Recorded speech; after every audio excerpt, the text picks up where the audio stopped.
Nós vamos hoje entrar no segundo módulo, né? A atividade está sendo gravada, vocês sabem. O módulo vai tratar sobre capital fictício, sistema de crédito e finanças, seguindo aquela sequência que nós iniciamos.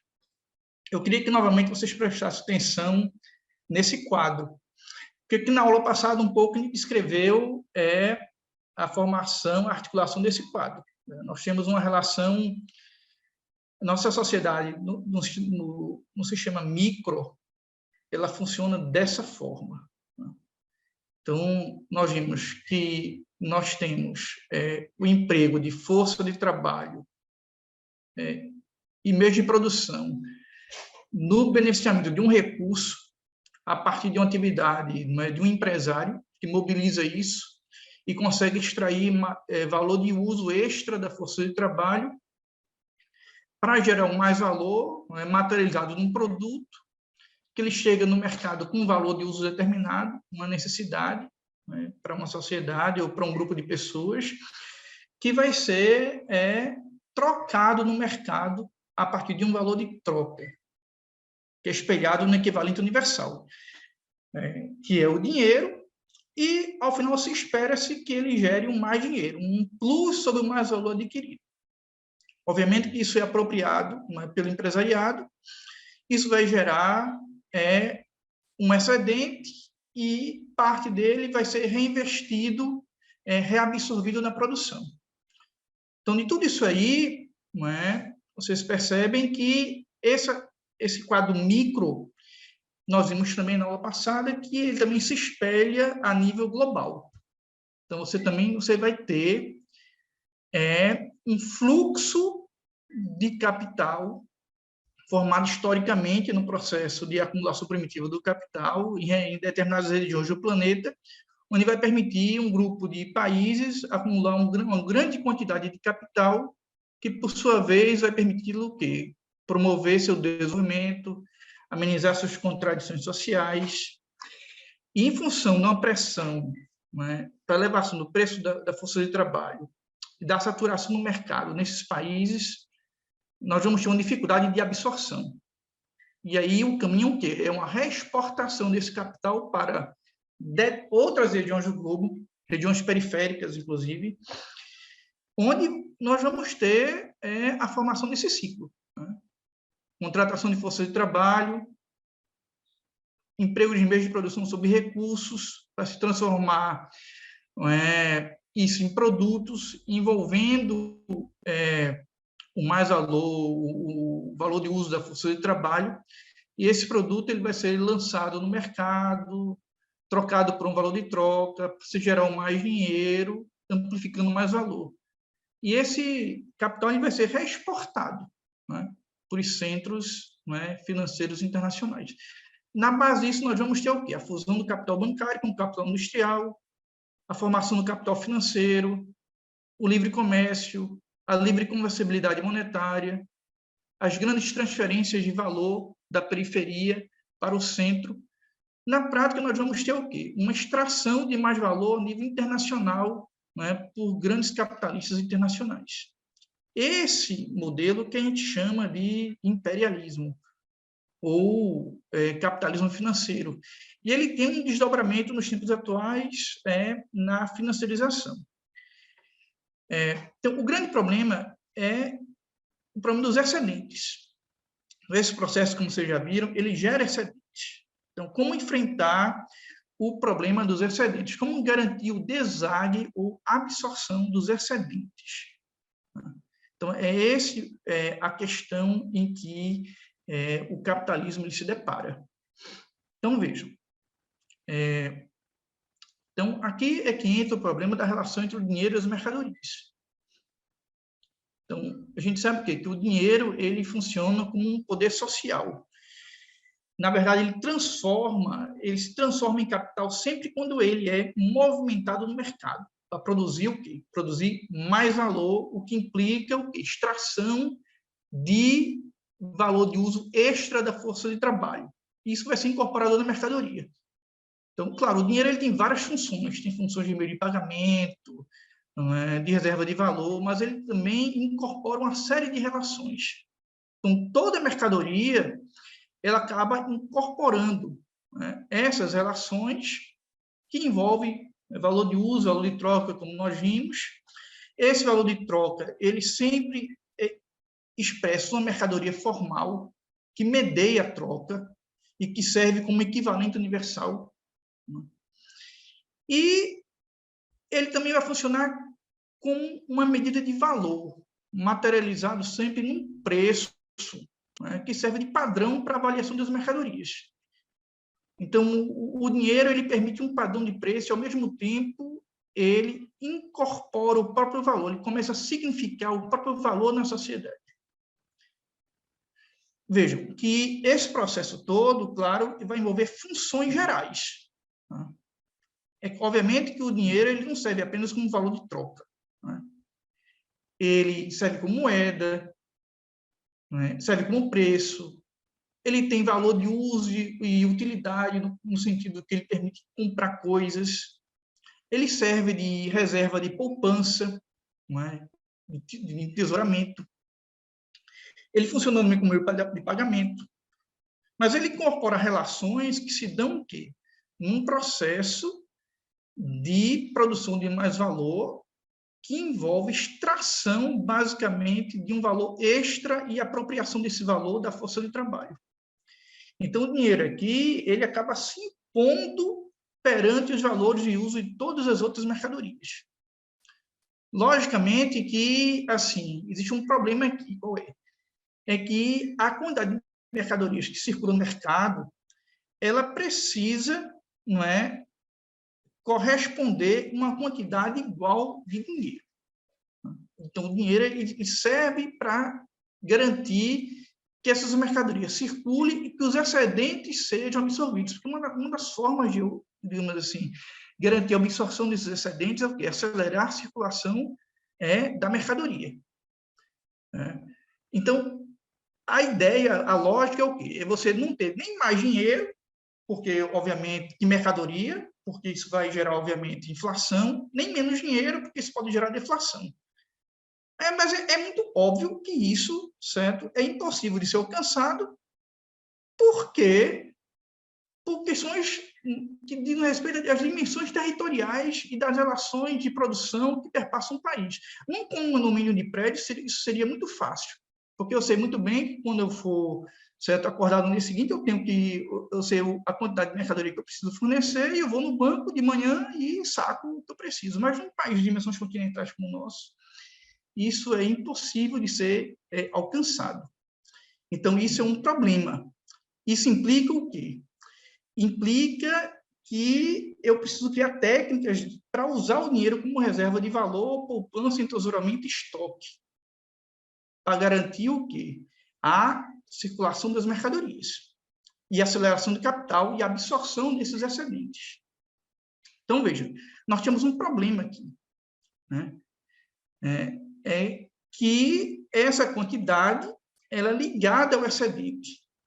Então, quanto mais dinheiro for usado como reserva de valor para garantir essa circulação, mais excedente vai ser gerado e, obviamente, você vai ter, digamos assim, uma pressão para a desvalorização do capital. Então, tudo isso resulta num aumento do custo de transação. O que é o aumento de custo de transação? O aumento das despesas na negociação contratual. Então, menos dinheiro para se ter, para se fazer para fazer com que as mercadorias circulem. Porque eu vou precisar ter uma quantidade ligada para absorver esses excedentes. Então, qual é a solução que vai se adotar para isso? Nós vamos ter aqui duas soluções. Uma é você tentar transformar o dinheiro em moeda de conta, registráveis em papéis ou em sistemas contábeis. E uma outra é você tentar lastrear esses papéis em obrigações de realização futura de capital. Então, essas duas soluções, elas são as bases do sistema de crédito, que adquire formas em letras de câmbio, duplicatas, cheques, né? Contratos a prazo futuro. O sistema de crédito ele está no processo, né, de formação do capital fictício, como uma das formas. Então, veja, isso se dá com uma forma de meio como se eu estivesse ampliando a base de crédito, mas uma ampliação fraca.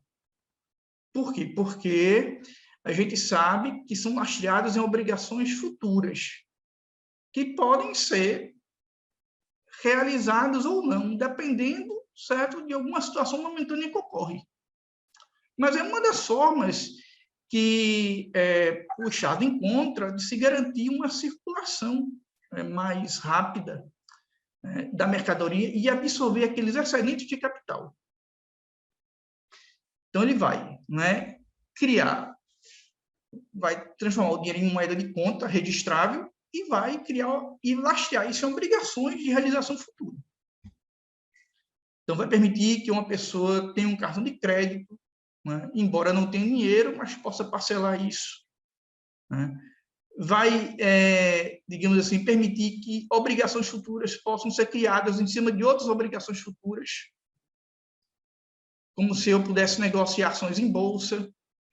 Todo esse processo todo, ele resulta também numa alta valorização do capital, mas também numa ampliação da base de crédito, na base monetária, uma ampliação artificial, fictícia, né?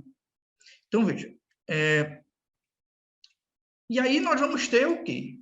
Só que para isso vai ser necessário, não digamos assim, criar um sistema financeiro, né? Por quê? Porque na base desse processo todo, nós vamos ter o quê? O adiantamento de valor, né, sujeito à realização futura. Esse adiantamento de valor é uma espécie de adiantamento de dinheiro, mas um dinheiro que ainda depende de uma realização no futuro. Eu tenho aquilo ali, mas o credor ele depende, certo, de uma confirmação a futuro. Essa obrigação ela pode envolver contratos de compra e venda, de aluguéis, de parcelamento de dívida, etc. Mas, como eu falei, né, é uma ampliação fraca. É como se esse dinheiro é um dinheiro fraco, porque qualquer imprevisto grave, uma crise, uma guerra, aquilo ali se dissolve como, digamos assim, água evaporando. De repente, certo, aquele cheque de uma hora para outra ele passa a não valer coisa alguma, aquele duplicado, ou até mesmo aquele imóvel que eu comprei numa área que eu sei muito bem que está vindo especulação imobiliária, digamos assim, aquela expectativa de realização de valor acaba não sendo realizada, em função, certo, de uma insolvabilidade geral. Então, veja, o resultado desse problema é o quê? É que, digamos assim, há risco sempre de desvalorização do título, em função dessa incerteza ou de problemas na geração da realização da obrigação. Então, como é que eu vou enfrentar isso? É aí que aparece o sistema financeiro. Esse sistema financeiro, certo? Ele, digamos assim, ele é composto por vários níveis. Nós temos 2 níveis básicos. O nível mais básico, que é o sistema bancário, né? E o segundo nível, que é o Banco Central. Mas nós temos entre eles outros níveis. A nossa legislação ela cria uma série de instituições entre os bancos e o Banco Central que compõem a administração do sistema financeiro. Então, vejam, uma das o que caracteriza esse sistema financeiro que vai atuar na regulação do mercado de crédito e do mercado de capital fictício. Ele vai ser caracterizado por uma desregulamentação financeira. Essa desregulamentação financeira, ela se materializa o quê? Se materializa na concorrência entre bancos e demais instituições financeiras, de forma que as atividades financeiras, de modo geral, elas possam ser realizadas, né, por essas instituições em regime concorrencial. Empréstimos de capital de giro para empresas, hipotecas, certo? Crédito, seguros, administração de recursos de aposentadoria. É claro que o Banco Central ele vai administrar isso, vai atuar regulando. Mas essa desregulamentação, no sentido de uma concorrência entre bancos e demais instituições financeiras, casas de crédito, associações de poupança, ela é um traço dessa desregulamentação. Uma outra característica que vai envolver o sistema financeiro é a centralização de fundos líquidos. Veja, aparentemente, o capital que rende juro, o capital fictício, ele aparentemente é desapartado da produção, mas isso é só uma aparência, né? Porque qual é a finalidade do capital que rende juro e do capital fictício? É a sua autovalorização, mas é também o quê? É apoiar o capital produtivo. Garantir recurso ao capital produtivo para que ele possa reproduzir o capital fixo, os meios de produção, as infraestruturas, e conseguir, certo, sempre inserir a força de trabalho, utilizar instrumentos aprimorados para garantir uma melhor organização do trabalho e conseguir extrair, certo, do trabalhador um valor de uso extra. Isso pode ser alcançado também com outras técnicas, redução de salário, ampliação de jornada de trabalho, mas os investimentos em ciência e tecnologia e o investimento em capital produtivo, ele é um fator importante. Então, uma das coisas que permitem isso é o quê? É centralizar esses fundos líquidos, dinheiro, certo? Esse dinheiro que sobra, né, ao final da transação da mercadoria, esse mais dinheiro, certo? Que ele digamos assim, é apropriado pelo empresário para satisfazer seus gostos pessoais, mas também ser reinvestido na produção. Muitas vezes ele ainda sobra. E ele precisa ser desaguado, né? E uma das formas disso é o quê? Quando você desregulamenta o sistema financeiro, você permite também uma centralização desses fundos líquidos, que não são investidos pelas empresas. Mas também que envolve pessoas físicas, famílias, certo? E envolve múltiplos agentes, envolvendo divisas, obrigações de ações, criam-se técnicas para se valorizar, se autovalorizar esse acúmulo de capital, de recurso, cria-se ativos financeiros sofisticados, aí cria-se um aplicativo de celular, você vai, entra lá tem vários tipos de investimento. Tudo isso aí, qual o significado disso aí? Isso permite a centralização desses fundos líquidos. E uma outra característica é a descompartimentalização do mercado financeiro. O que é descompartimentalização? É o quê? É impedir o isolamento. Digamos assim, acoplar o mercado interno no mercado externo. Acabar com taxas, acabar com normas que impediam arbitragens bancárias. Esse processo todo acaba o quê? Acaba estimulando que todo tipo de transação de mercadoria se dê também no sistema bancário. Por isso que Marx fala que o sistema bancário ele se insere no processo também de formação do capital fictício. Então, esse estímulo, ele se dá, sobretudo, historicamente, a partir da década de 70, de forma mais forte. E um dos fatores que vai movimentar isso é o quê? O impacto das evoluções tecnológicas nas forças produtivas do capitalismo. A criação de microprocessadores, da nanotecnologia, isso vai permitir o quê? A criação de sistemas em que eu possa, com 2 ou 3 cliques, fazer transações. Isso vai permitir o quê? A centralização das transações das mercadorias. E quando eu falo das transações das mercadorias, eu me refiro também o quê? Da mercadoria trabalho, da força de trabalho. nos bancos. Logicamente, isso vai também levar a modificações no sistema internacional, caracterizado antes da década de 70 pelo acordo de Bretton Woods, em que o dólar foi elevado a equivalente universal, certo? Lastreado, numa percentagem em ouro, e garantido pelo Banco Central dos Estados Unidos. Então, a partir de 44, esse fator, claro, ele vai ser a tônica do sistema internacional, mas ele vai levar, claro, uma série de problemas, sobretudo o endividamento dos americanos, e vai forçar uma ruptura. Essa ruptura vai implicar o quê? A quebra do padrão ouro-dólar, em que vai se deslastrealizar a moeda americana do dólar, ou melhor, a moeda americana do ouro, desacoplá-la. Para isso vai ser forçado uma série de modificações. A criação e a consolidação do sistema SWIFT, que é um sistema de pagamentos internacional. Claro, a gestão do sistema SWIFT é feito por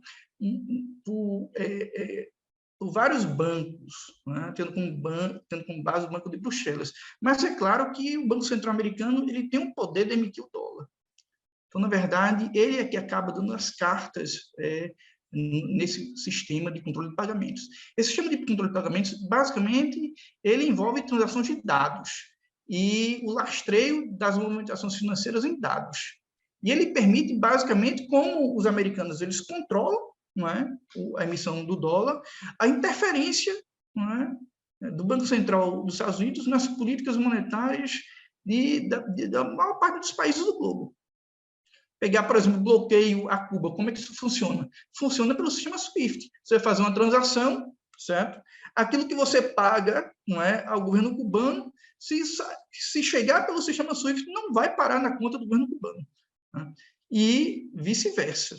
Então, com isso, desestimula-se a que empresas transacionem com o governo cubano. Estou dando apenas um exemplo, como o poder que o SWIFT dá às autoridades monetárias norte-americanas.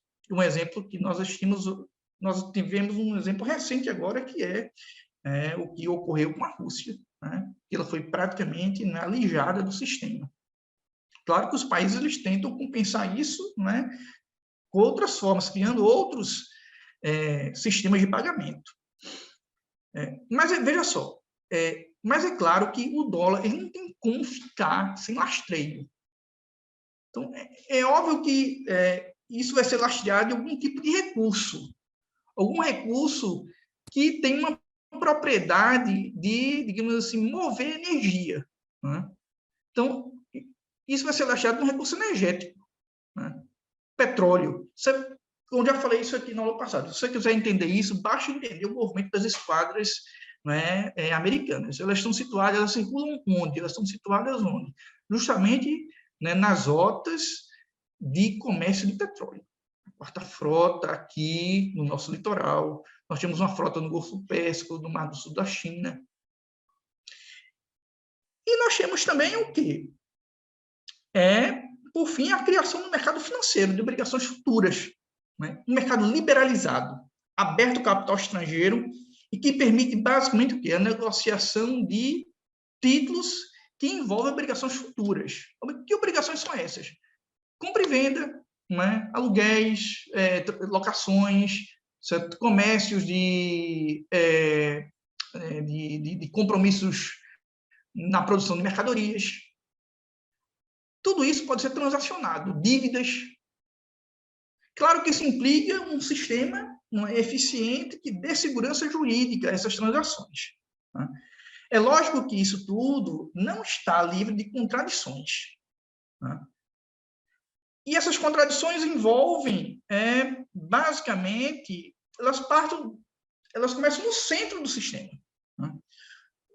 Existe uma contradição entre os interesses do capitalista individual com o empresariado enquanto classe social. Ao mesmo tempo, o fato do Banco Central ele ser levado como espécie, Banco Central dos Estados Unidos, como espécie de Banco Central internacional, embora, né, falando na prática, né, passando a emitir dólar sem lastro ou lastreando ele, não é? Claro, em recursos energéticos, como equivalente universal, né, de troca de mercadorias globais, ela deixa o Banco Central americano sempre numa gangorra, defender os interesses do capital privado, não é? Individual dos capitalistas americanos, ou garantir as condições de reprodução global, não é, do capital enquanto classe social. Esse é o grande dilema do trumpismo. O que era o trumpismo? O trumpismo significava justamente isso, né? A expressão, não é, a voz dos capitalistas individuais. Eles estão pouco se importando, não é, com a reprodução de classe, porque eles estão movidos essencialmente pela busca, certo, do mais valor. Só que se isso não for controlado, isso vai gerar digamos assim, já efeitos colaterais da economia de mercado, né, levando ao seu colapso. Então, isso é a grande contradição, uma das contradições em que os americanos, como administradores desse sistema financeiro, eles se deparam. E a guerra russo-ucraniana é uma expressão disso. Então, a criação de condições, né? Claro, esse sistema financeiro, ele implica o quê? A criação de condições para que os americanos eles projetem poder além de suas fronteiras e eles consigam intervir na política monetária de qualquer Estado. Mas, ao mesmo tempo, isso vai levar o quê? Um acirramento da concorrência entre os capitalistas americanos e os capitalistas europeus, por exemplo, né?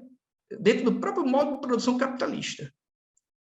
Uma das características do conflito entre os americanos, os russos e os chineses passa por isso. Isso implica o controle de mercados, né? E, claro, o sistema financeiro ele pode até conseguir superar a contradição do dinheiro com uma medida de valor e com mercadoria, porque, não é, a gente sabe que o dinheiro tem várias funções. Mas como é que ele resolve essa contradição? Ele empurra essa contradição para o mercado mundial.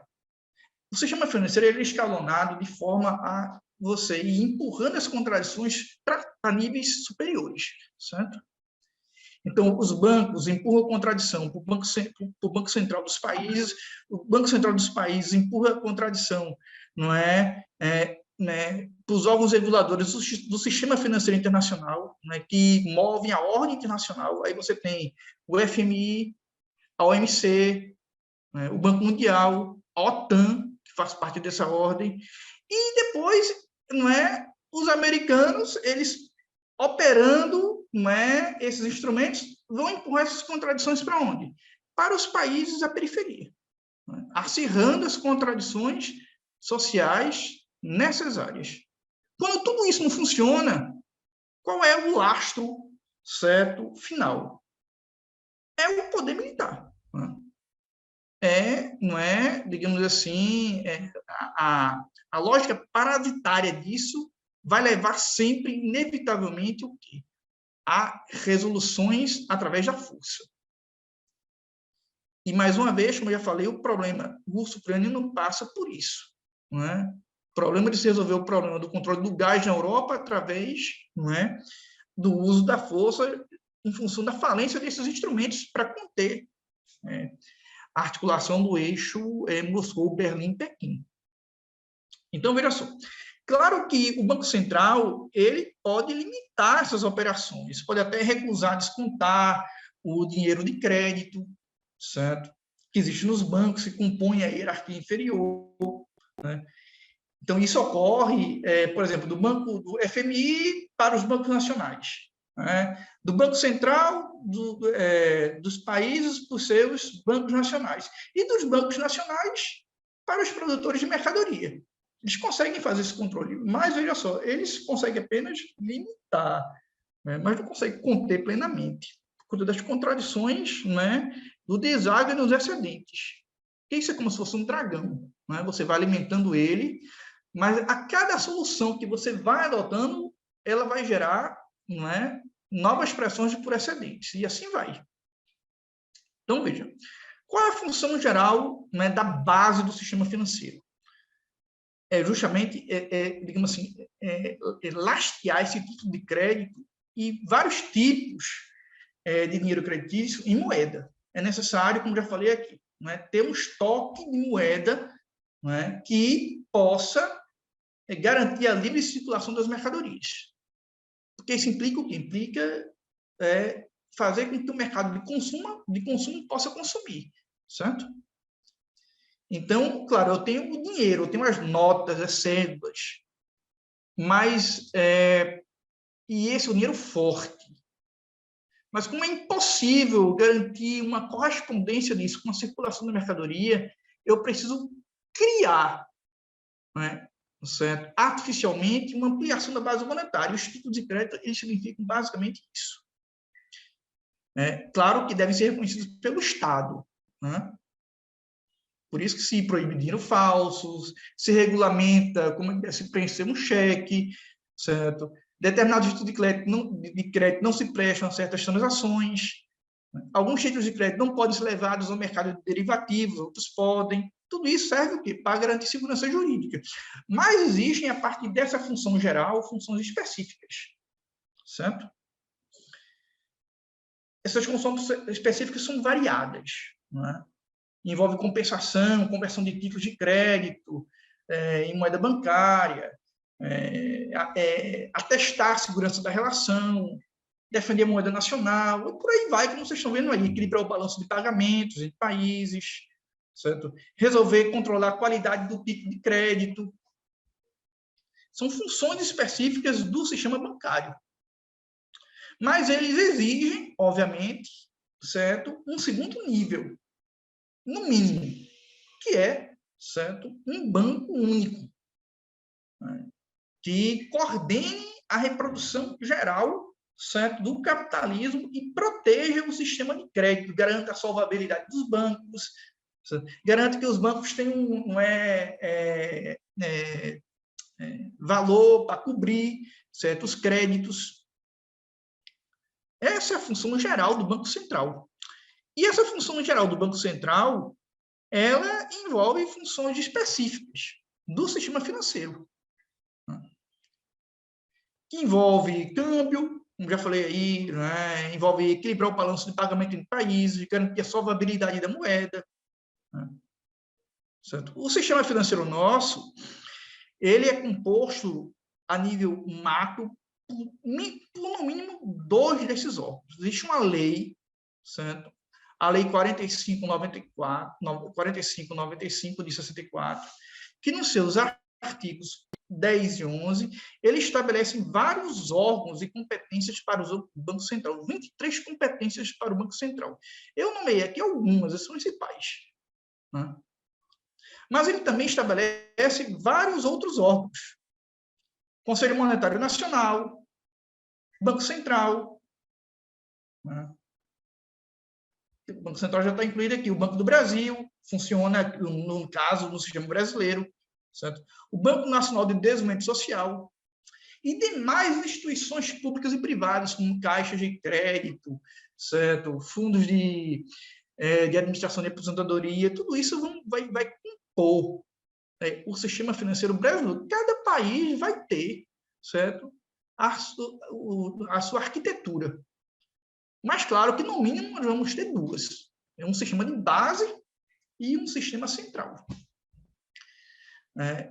Tudo isso vocês podem verificar na Lei 4595 de 64. Então, veja. Aqui nós temos um quadro, certo, da articulação do nosso sistema financeiro. Nós temos o início disso, digamos assim, não digo no início, mas digamos assim, no início mais moderno, no acordo de Bretton Woods, em que coloca o dólar como equivalente universal, e talvez seja a principal conquista dos americanos, certo? A partir de 44. Esse acordo, como já falei aqui, é rompido em 71, né? Esse acordo basicamente lastreava o dólar no ouro, né? É o Nixon que faz isso. Esse acordo de ruptura ele é ratificado pelo FMI em 73 e ele é consolidado pelo sistema SWIFT entre 73 e 75. E ele basicamente vai permitir que os americanos eles passem a emitir dólar livremente, certo?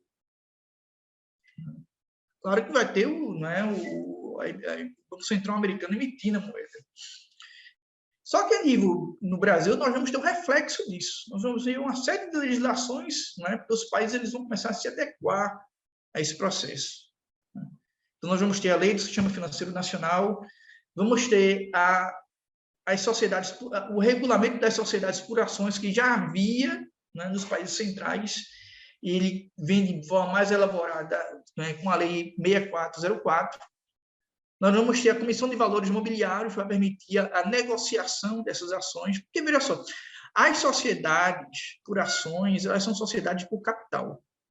A diferença delas de uma sociedade simples é o quê? É que a individualidade ela é diluída ou materializada na quantidade de dinheiro que você tem. Então, isso permite o quê? Isso se materializa, digamos assim, na transformação desses capitais em papéis, e esses papéis eles são negociados numa bolsa de valores imobiliários. Esses papéis eles significam o quê? Significam empréstimos. Quando uma empresa ela pega e emite ações na bolsa, é como se ela estivesse pedindo dinheiro emprestado à sociedade civil. Para investir o quê? Investir na produção, em troca de um dividendo, de um juro. Certo? Perfeito? Então, essa é a lógica, certo? Essa é a lógica da emissão de papéis em bolsa. Uma sociedade ela se transforma em capital. Claro que nem todas as sociedades de capital elas podem emitir ações em bolsa. Você tem, por exemplo, as sociedades de capital fechado. E, claro, a Comissão de Valores Imobiliários ela regulamenta isso a partir das legislações de outras instituições financeiras, conforme aquela lista ali que eu falei para vocês. E essas ações elas podem ser renegociadas à vontade. Claro que você vai ter uma legislação básica que vai regulamentar isso, porque essas ações, na verdade, elas são tipos de títulos de crédito. Embora elas sejam um tipo de crédito qualificado, diferenciado. E você tem um Código Civil novo, que ele vai regulamentar os títulos de crédito. Então, esse é um giro, digamos assim, esse processo todo, ele vai impor, ou ele vai ser marcado por esse processo de desregulamentação do sistema financeiro. Mas nós temos aqui uma contradição central, que marca, que se impõe ao Banco Central, que é o quê? Que ele precisa, nesse processo todo, defender a qualidade do dinheiro e, ao mesmo tempo, garantir a circulação do dinheiro. Por quê? O crédito, ele é um dinheiro fraco, como já falei a vocês. Mas ele tem uma vantagem, ele acelera a circulação da mercadoria. Eu não tenho dinheiro nenhum, eu não tenho R$100 aqui, mas eu tenho um cartão de crédito que permite parcelar esses R$100 em várias parcelas, estou dando um exemplo, que permite que eu adquira mercadoria. Imagine se não tivesse isso. Isso ia dificultar, ia criar um obstáculo à transação, certo? Comercial. E se isso é sofisticado, através de aplicativos, isso faz com que a mercadoria circule mais rápido ainda. Há 40 anos atrás, se eu precisasse agora comprar uma pizza, eu precisaria sair daqui e esperar a padaria abrir, a pizzaria. Hoje não, hoje eu faço agora mesmo. Vou clicar aqui e pronto. Qual é o efeito disso? Eu diminuo o tempo de rotação, diminuo o tempo de circulação da mercadoria e consigo absorver rapidamente os excedentes. Mas existe um efeito colateral, é um dinheiro fraco. Por quê? Porque ele depende da realização futura. De repente, eu não tenho como repassar à autoridade bancária esse valor que ela me adiantou. Por um motivo ou outro, perdi o emprego, houve uma crise qualquer. Então, ele fica nessa gangorra. Eu preciso defender a qualidade do dinheiro vivo, mas, ao mesmo tempo, preciso defender a circulação do dinheiro. Eu só consigo defender a circulação do dinheiro se eu ampliar, não é, artificialmente a base monetária. Então, veja, essa contradição ela vai gerar um problema, que é, certo, digamos assim, a desvalorização do capital. Porque, veja, se eu defendo a qualidade do dinheiro, eu dificulto o crédito, obviamente. E aí eu vou estimular superexcedentes. Isso vai levar à desvalorização do capital, porque eu vou ter capital estocado, sem ser absorvido. Mas se eu estimulo a circulação, eu vou ter que ampliar o crédito. Se eu ampliar o crédito demais, eu vou gerar inflação crônica, vou acabar destruindo a qualidade do próprio dinheiro e levando a uma nova desvalorização geral do capital. Então, o controle não relativo do dinheiro, ele apenas limita a operação dos bancos. Né? Ele cria um problema na operação dos bancos e nas instituições do sistema bancário. Como já falei aqui, isso é resolvido transferindo a contradição para outras esferas, certo? Quem controla a política monetária a nível global, controla a emissão do equivalente universal a nível global, consegue fazer isso. Essas contradições, elas ocorrem no Brasil, ocorrem nos Estados Unidos, por exemplo, em Berlim, em Paris. Só que lá eles têm mais instrumentos para transferir essas contradições para onde? Para a periferia do capitalismo. Então, o Banco Central, obviamente, ele tem poder de criação, mas são poucos poderes de criação. A maior parte do poder dele é um poder de negação. E, inevitavelmente, isso significa o quê? Significa crise. Então, na verdade, eu estou administrando situações de crise, onde eu vou amenizando ou transferindo isso para um lugar ou para outro. Mas o fato é que o sistema ele está permanentemente enfrentando isso em crise e enfrentando os efeitos da autovalorização do capital, que é uma autovalorização artificial, inexistente na prática. Então, na verdade, o quê? Existe uma dificuldade na expansão da produção, certo? Cria-se dificuldade, de uma maneira ou de outra. Seja no processo de circulação do capital, seja no processo de acumulação do capitalismo.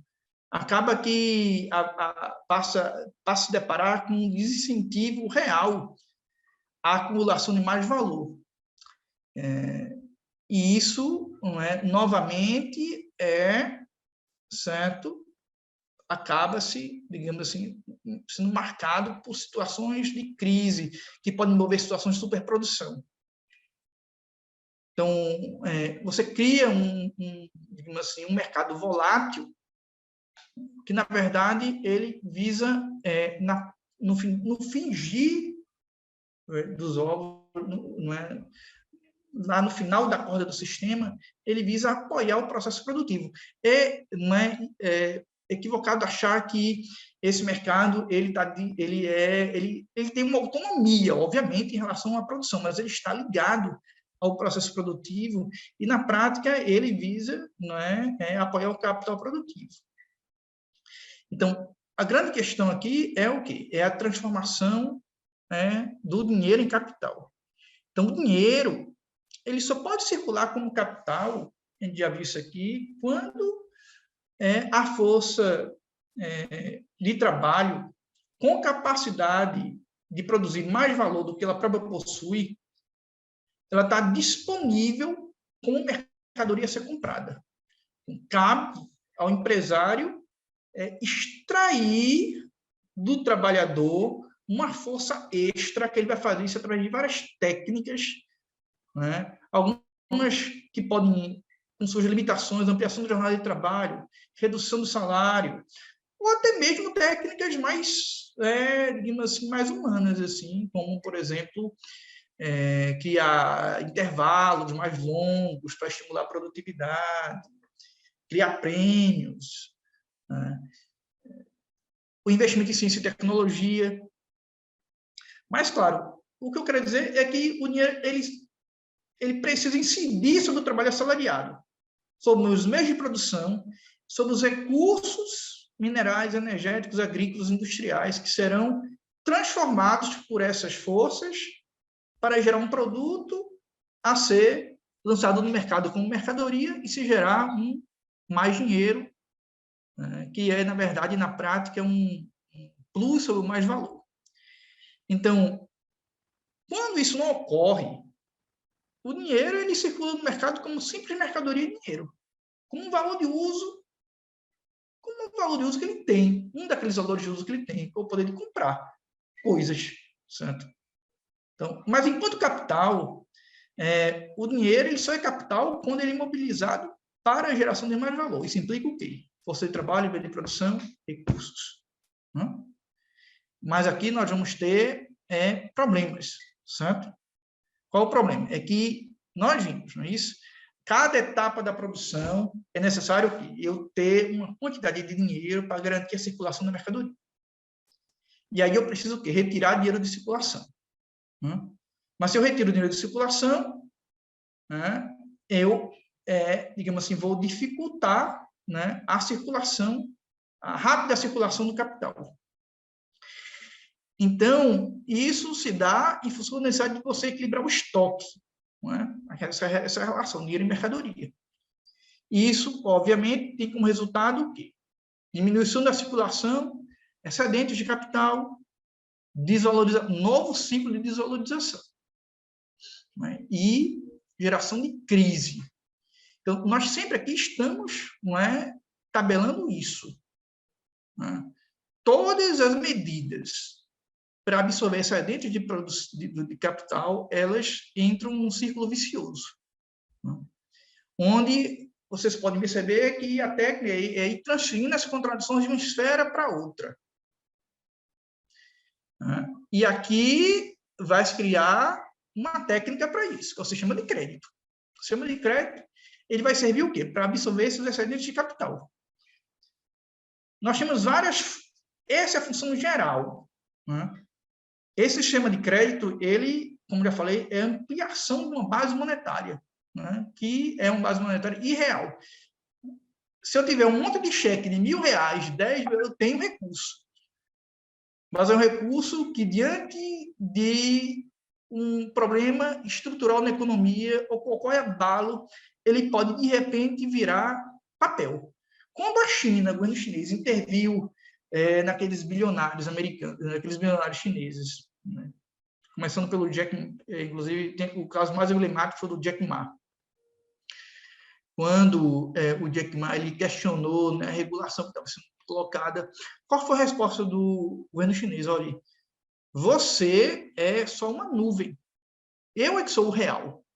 Né? O que eu queria dizer com isso? Era justamente isso, né? Que aquele poder todo financeiro, na verdade, era lastreado em obrigações, certo?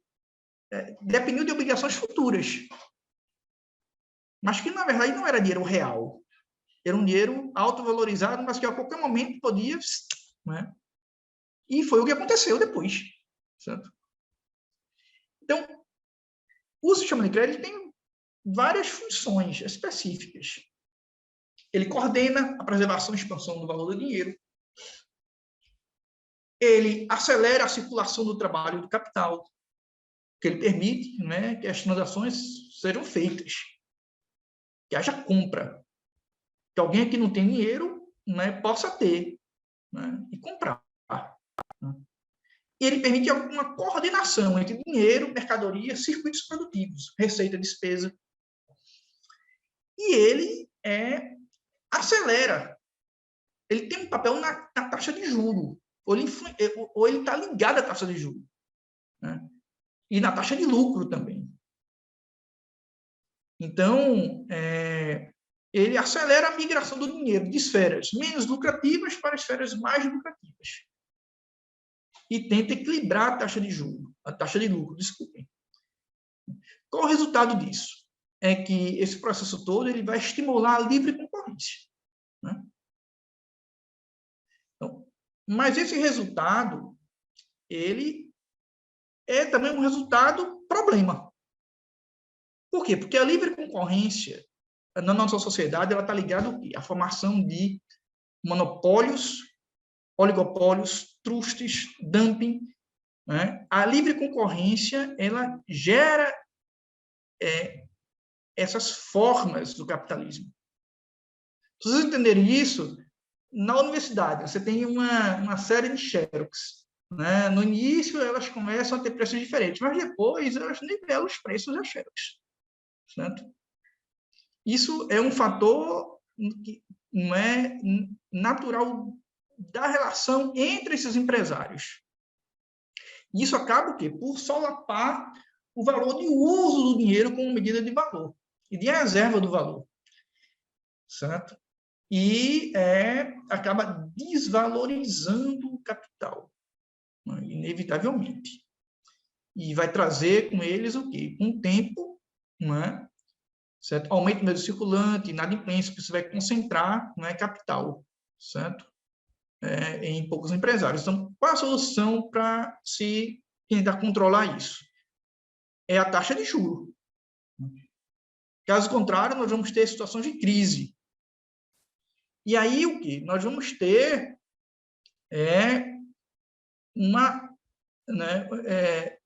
vamos ter o capital que rende juro. O juro o quê? O juro é um dividendo a partir do dinheiro de um capital emprestado. É como um pagamento pelo uso do dinheiro. Então, ele está ligado ao mais valor porque ele se comunica com a esfera produtiva. O capital que rende juro, ele possibilita o quê? Que o dinheiro emprestado seja empregado, pelo menos em tese, não é? Espera-se, né, pelo capitalista produtivo. E, ao mesmo tempo, ele autovaloriza o capital, o dinheiro nele mesmo. Então, o capital que rende juros, ele possibilita a concentração e centralização do dinheiro, né, nas mãos do quê? Não, nas mãos do dono do meio de produção para posterior emprego no processo produtivo, certo? A partir, obviamente, o quê? Como já falei aqui, do comando da força de trabalho. Mas é lógico, o capital que rende juro, ele passa a ter uma certa prevalecência no comando geral, né, da atividade financeira, porque se ele passa a ser, certo, o setor que fornece o capital de imediato adiantado ao capital produtivo, meio que, claro, ele tem uma relação de autonomia, mas ele acaba também gerando relações de subordinação. Então, o dinheiro, ele existe fora, né, no capital de renda de juros, fora da produção, mas ele tem que ser tensionado, certo? Mediante o juro e o capital que rende juro para o quê? Para acelerar a circulação da mercadoria e desaguar os excedentes de produção e garantir o quê? A reprodução do processo de extração do mais valor da força de trabalho. Ele não existe sem o capital produtivo, não. Claro que efeitos colaterais. Pode ser que o capitalista que rende juro, ele pegue o juro e, em vez de emprestar para o capital produtivo, empreste para um outro capitalista que rende juro. Mas aí o sistema financeiro existe para isso, para atuar. E para tentar, não é, impedir ou refrear essa contradição. Então, a taxa de juro, ela meio que ela é acidental empírica, ela acaba sendo muito influenciada aí pela oferta e pela demanda por dinheiro em função da livre concorrência. Porque passa a haver uma livre concorrência, passa a haver uma concorrência. E o sistema de crédito, ele vai permitir, digamos assim, a acoplagem disso, certo? O capital de renda, capital produtivo, ele meio que subjuga o capital de renda de juro, porque o capital de renda de juro, ele tem um capital produtivo com objeto, mas em troca o quê? Ele abre mão do comando do processo, né? Ele passa a ser coordenado.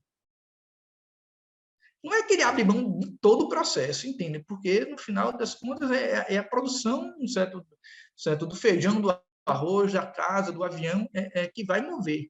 Né? Mas a coordenação vai passar pelo sistema financeiro. Então, vejam, o capital que de juros, ele não deixa, então, de reter capital, que deveria ser empregado na produção. E isso é um problema. Isso tem que ser solucionado, por quê? Porque se isso não for solucionado, isso vai levar à desvalorização e uma queda acentuada. Então, a utilidade dele reside no fato do adiantamento. O banqueiro, né, qual a utilidade dele? Ele serve para adiantar dinheiro à produção, né, que deverá ser empregado, certo? Na aquisição de mais força de trabalho, no investimento em ciência e tecnologia, na compra de meios de produção, certo? De compra de recursos, instrumentos de trabalho, né? E na acumulação de capital.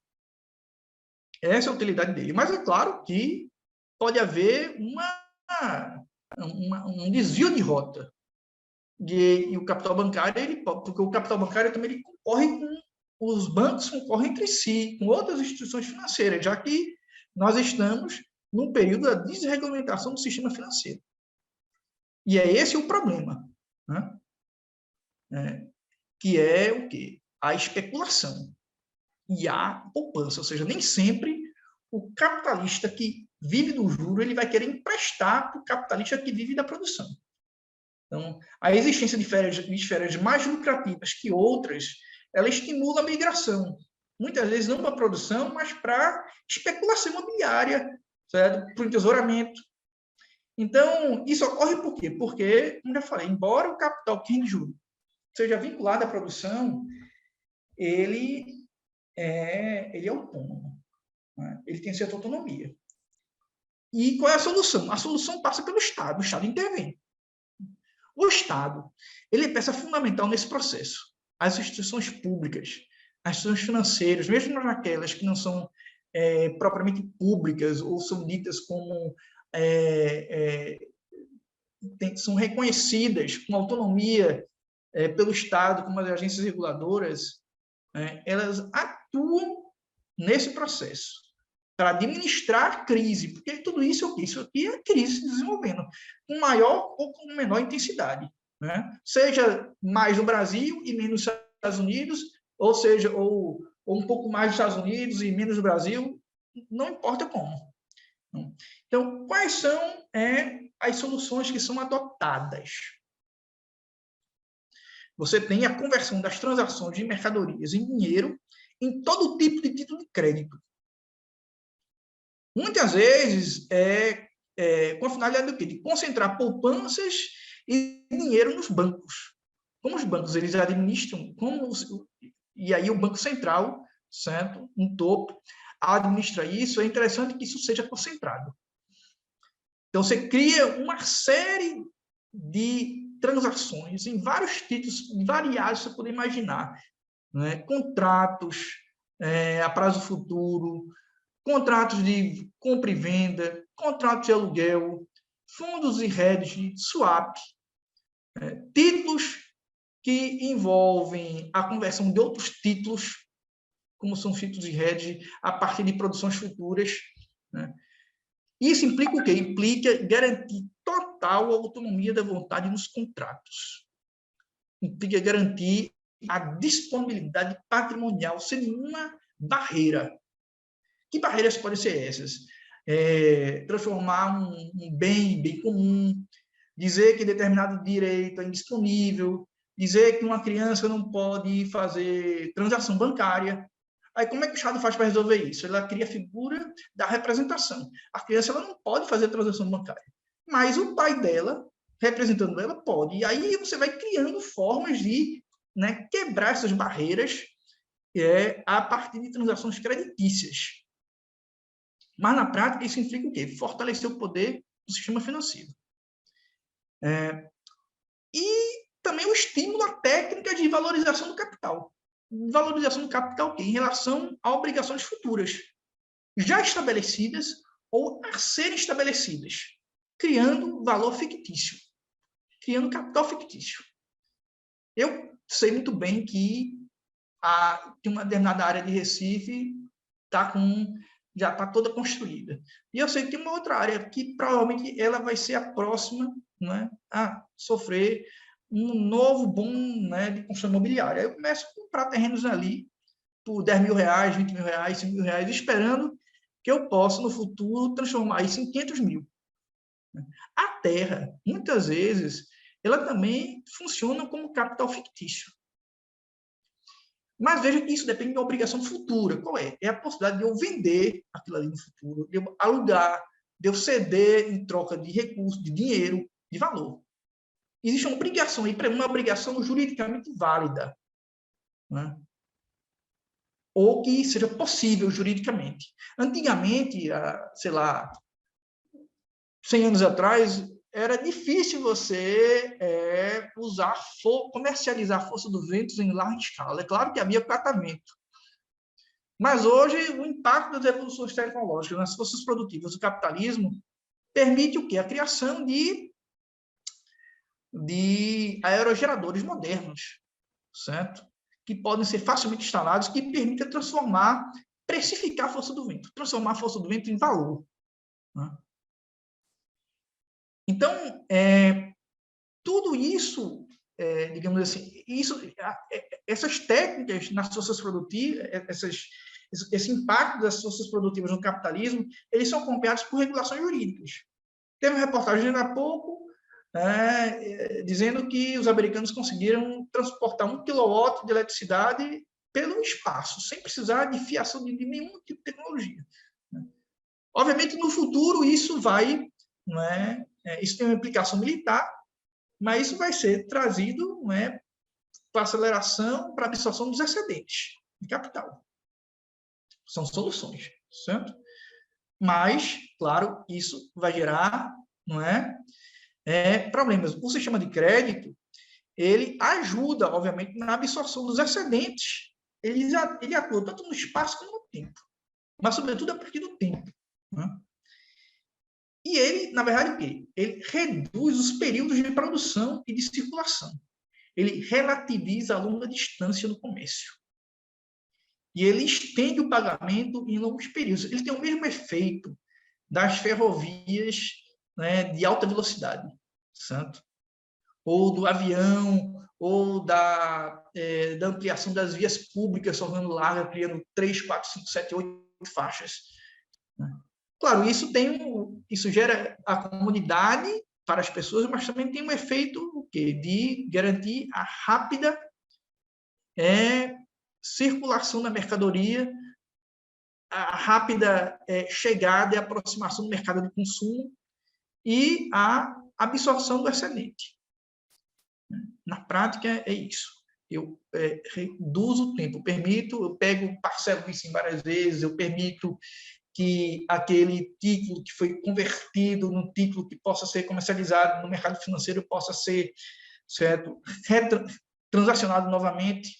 Então, uma pessoa que nunca construiu uma casa vem um título sobre uma casa que ainda vai ser construída, certo, a partir, na esperança de obter um juro determinado. Claro que existe um risco aí, uma contradição, que isso implica o quê? Uma majoração do dividendo, mas o fato é que a gente se depara com aquele problema. De repente surge uma guerra qualquer, uma insolvabilidade de uma empresa, e aquilo ali se torna nada. Foi isso que aconteceu, basicamente, com a crise de 2007 e 2008. Então, veja, então, o sistema de crédito ele acelera essa acumulação pelo capital produtivo. E aí essa aceleração no capital produtivo, ela, digamos assim, financia a dívida do trabalho, da força de trabalho. Financia o consumo de mercadorias, porque essa força de trabalho é empregada no consumo de mercadorias pelo capital produtivo. Financia a aquisição de objetos de trabalho, de meios de produção. Claro que esse processo todo, ele vai, digamos assim, ter uma face espelhada no capital fictício. Marx ele dizia que o capital fictício ele se espelha no sistema bancário, no sistema de crédito, certo? No capital que rende juro. E, atualmente, nós temos também o quê? O mercado de derivativos, que, na verdade, nada mais é do que um mercado de crédito qualificado, ou aprimorado, sofisticado. O capital fictício, o próprio nome fala, né? Ele é um capital artificialmente criado, só que ele é baseado na obrigação futura, né?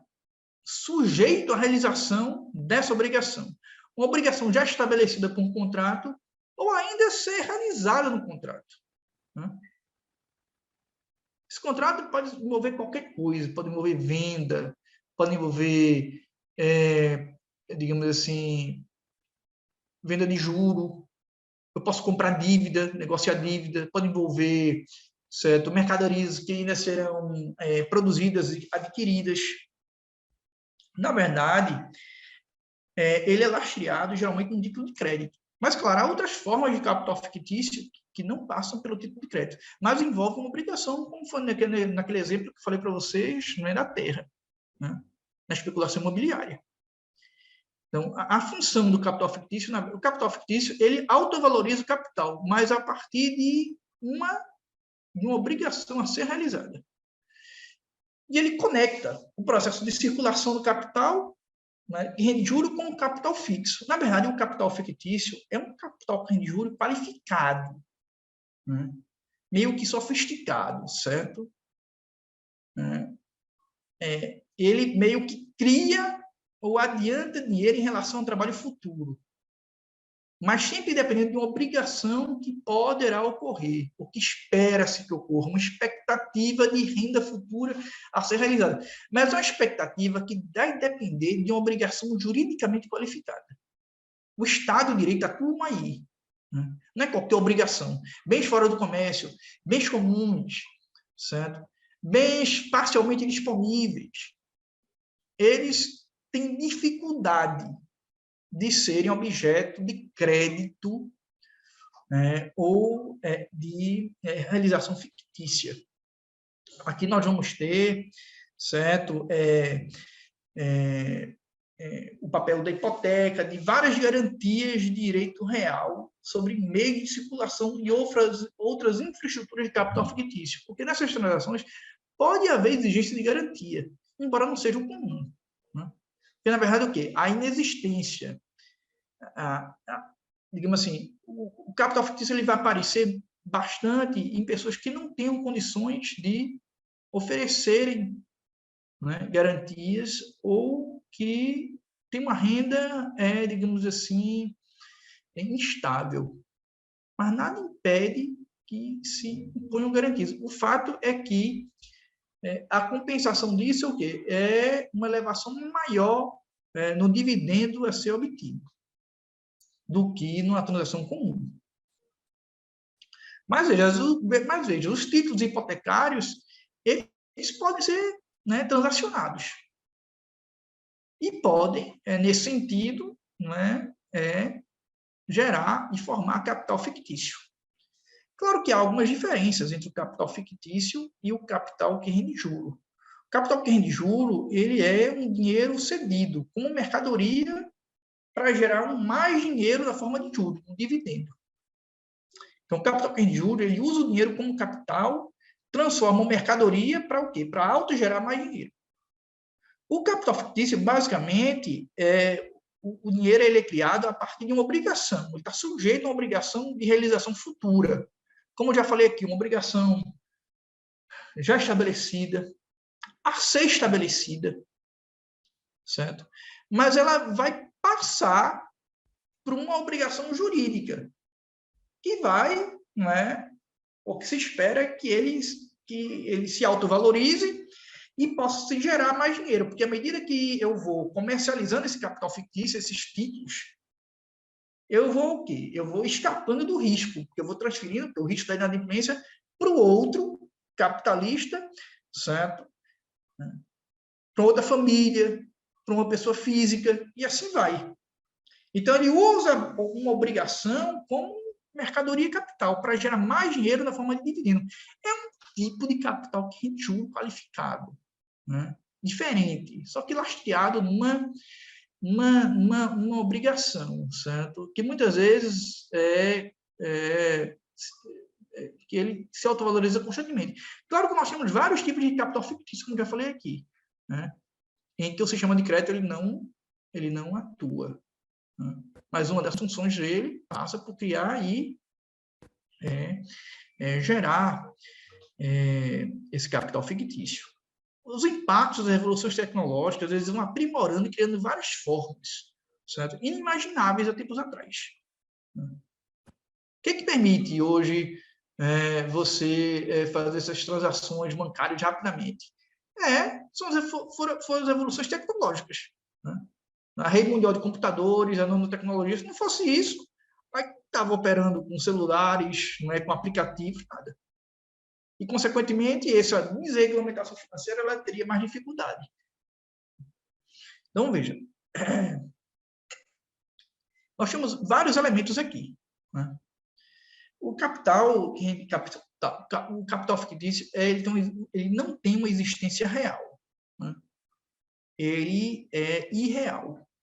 Ele é uma ficção criada, amparada pelo Estado, pelo direito, reconhecida, com a finalidade o quê? De autovalorizar o capital e, digamos assim, ampliar a base de circulação necessária para as mercadorias. Mas ele envolve também uma expectativa de renda futura, baseada em uma obrigação. Uma aposta, certo? Que envolve risco e que, portanto, o juro é alto. Então, quando você compra você pode... Fulano botou Cicrano na justiça.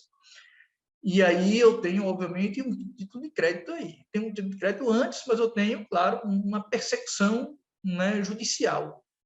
Eu posso transacionar isso, vender isso, né? Comprar, né?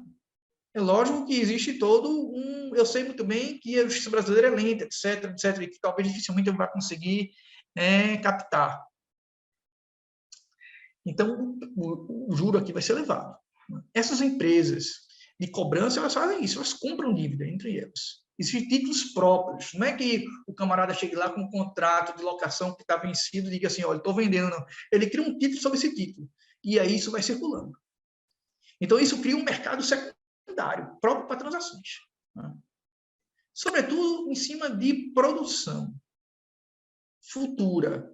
Eu me comprometo a produzir tantas casas ou tantos quilos de cimento, petróleo, não é, num determinado tempo. E aí eu vou vendendo esses contratos. Então, aqui vai atuar o capital bancário, vai atuar o capital acionário, vai atuar os derivativos, os títulos de crédito decorrentes de outros títulos de crédito. E nós vamos ter a dívida pública. A dívida pública, ela é isso, né? A dívida pública, ela tem para a ação, ela tem o significado para o Estado da mesma forma que a ação tem para a empresa. Quando a empresa chega e ela resolve abrir seu capital e transformar em ações e oferecer as ações na Bolsa de Valores, a finalidade dela é o que eu já falei aqui, é tomar dinheiro emprestado da sociedade civil. Em vez de ela pedir dinheiro emprestado no banco, ela presta dinheiro emprestado a uma família, a pessoas físicas. Em troca, ela vai oferecer um dividendo em cima do que ela produziu, certo? Do lucro dela, né, no final de tanto tempo. Mas isso é algo certo, porque pode ser que eu não tenha lucro nenhum, né? Então, as pessoas que compram isso aí, como o mercado está desregulamentado, elas estão prestando atenção. Teve um problema, o camarada, o chefe executivo da empresa foi demitido, qualquer coisa, ela vai e vende isso para outro lugar. E assim vai. Os títulos da dívida pública, mas esse dinheiro que, veja só, a empresa obtém, ela vai usar onde? Vai usar no processo produtivo. Claro, o empresário vai usar também para o seu luxo pessoal, óbvio, né? Porque mas ele vai também usar, né, na produção para comprar outras empresas, etc. Né? A dívida pública tem essa função para o Estado. O Estado vai e cria título de dívida pública. É como se estivesse também pedindo dinheiro emprestado à sociedade. As pessoas vão lá, compram o título, não é certo? Obviamente que existe um lastro nisso. Veja só, isso não é livre, não é laissez-faire.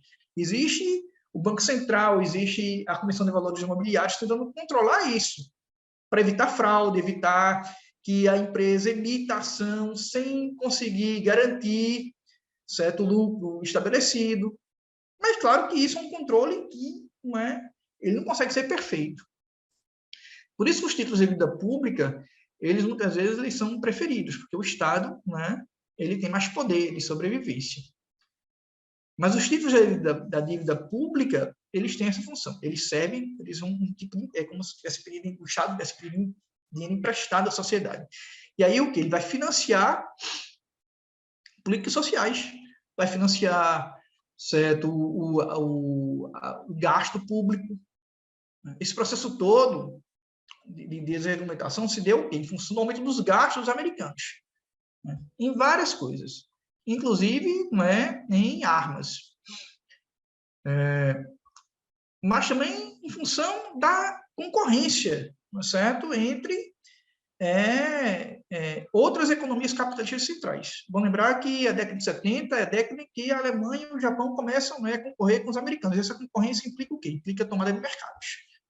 Né? Mesma coisa que ocorre um pouco ocorrendo com a China hoje. Né? Nós estamos vivendo hoje uma guerra comercial que está tendo,